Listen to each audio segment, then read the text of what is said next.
Halo, Assalamualaikum warahmatullahi wabarakatuh. Nama saya Dewi Rumsari, NIM 173221121 dari kelas PBI 7F mata kuliah Tour Planning.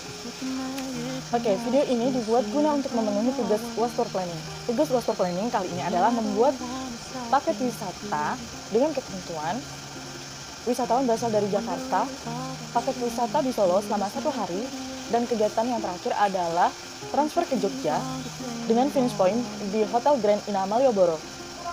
Untuk pembuatan paket wisata, langkah utama yang harus dilakukan adalah menentukan tujuan paket wisata, untuk apa wisata dilakukan. Pada paket wisata kali ini dibuat berdasarkan request dari wisatawan atau juga biasanya disebut tailor made.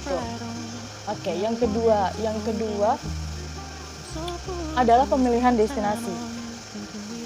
Pemilihan destinasi harus berdasarkan tema yang dipilih.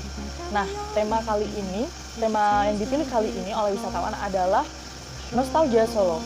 Maka paket kali ini berjudul Solo Ngangen. Perencanaan yang ketiga adalah pembuatan dokumen-dokumen yang dibutuhkan saat perjalanan wisata. Seperti yang pertama, dokumen data profil wisatawan. Dokumen data profil wisatawan berisi tentang data diri wisatawan. Lalu ada papan penjemputan yang digunakan saat menjemput wisatawan di tempat kedatangan. Yang ketiga ada itinerary. Itinerary adalah daftar kegiatan yang dilakukan selama wisata.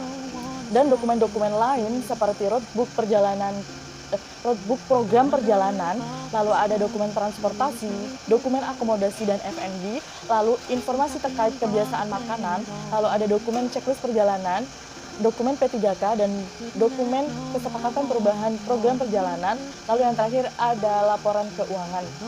Untuk kegiatan operasionalnya, sesuai tema yang dipilih oleh wisatawan, destinasi yang pertama kali dituju adalah Keraton Kasunanan Surakarta. Keraton Kasunanan Surakarta. Pada destinasi ini, wisatawan akan disuguhkan oleh pesona kerajaan Surakarta. Selain itu, wisatawan juga dapat mengetahui perkembangan kota Solo dari masa ke masa. Lalu, pada destinasi yang kedua, wisatawan akan diajak mengunjungi Pasar Triwindu. Di sini, wisatawan akan dimanjakan dengan nuansa vintage, karena di pasar ini terdapat banyak barang-barang kuno seperti piring kuno, patung, keris, koin-koin kuno, dan lain-lain. Untuk wisata kuliner, wisatawan akan diajak mencoba mencicipi makanan khas Solo di Pecel Solo Resto. Menu makanan di restoran ini sangat lengkap, mulai dari selat Solo, masakan Jawa, gudeg, sop matahari, dan yang lain-lain. Selain menu makanan yang komplit, corak bangunan di restoran Pecel Solo Resto ini juga cukup unik. Untuk destinasi yang terakhir adalah Kampung Batik Lawean.